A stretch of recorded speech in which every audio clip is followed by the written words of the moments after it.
ପିଲାମାନେ ଆମେ ଏବେ ପ୍ରତାପ ରେସିଡେନ୍ସିର ସେଇ ଆମ ରୁମକୁ ଫେରି ଆସିଛୁ ପୁଣି ଥରେ ଆମ ଲାଟ୍ରିନ୍ ବାଥରୁମ୍। ପିଲାମାନେ ଆମର ଥାର୍ଡ ସେମିଷ୍ଟରର ଫାଷ୍ଟ ଏକ୍ଜାମ ସରିଯାଇଛି। ଆମକୁ କିଛି ନ ଆସିଲେ ଆମେ ଆପଣେଇ ଥାଉ ବାଦଲ ମେଥଡ଼। ଏବେ ଆମେ ବସିଛୁ ସାଙ୍ଗ ହେଇକି ଯିବୁ ଟିକେ ମାର୍କେଟ। ଆମ ଲିଡର ଆସିଲେ ବାଥରୁମରୁ। ଚୋରି ଡକାୟତ ପାଇଁ ଆମେ ବାହାରକୁ ଫୋନ୍ ନେଇପାରିବୁନି, ତ ଆମେ ଏଇ ରୁମ୍ରେ ଆସିକି ଆପଣଙ୍କ କତିରେ ପୁଣି ଆରମ୍ଭ ହେଇଯିବୁ। ସେଥିପାଇଁ ଆପଣ ଆମ ସଙ୍ଗ ଯୋଡ଼ି ହେଇକି ରହିଥାନ୍ତୁ ଆଗକୁ ଆମ ଷ୍ଟୋରି ସବୁ ଜାଣିବା ପାଇଁ।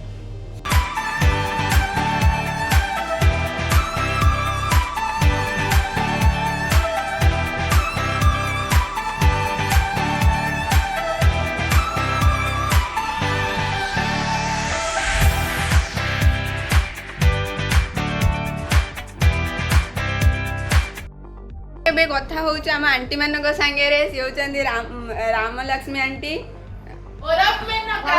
मेनका, रौनमा आंटी। तांको संगे आम हिंदी ट्रांसलेट करी तेलुगु रे कथा होचु। से बहुत भल भल लोक तांको घर पाखे से खाई पूरी आमको डाकुचंदी घर को।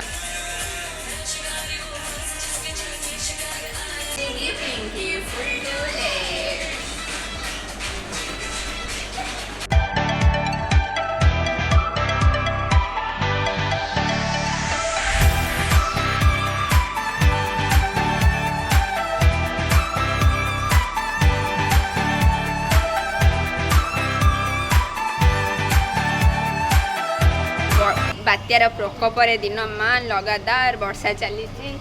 आम ऊपर बालकुनी बसबू स्टाइल मारू।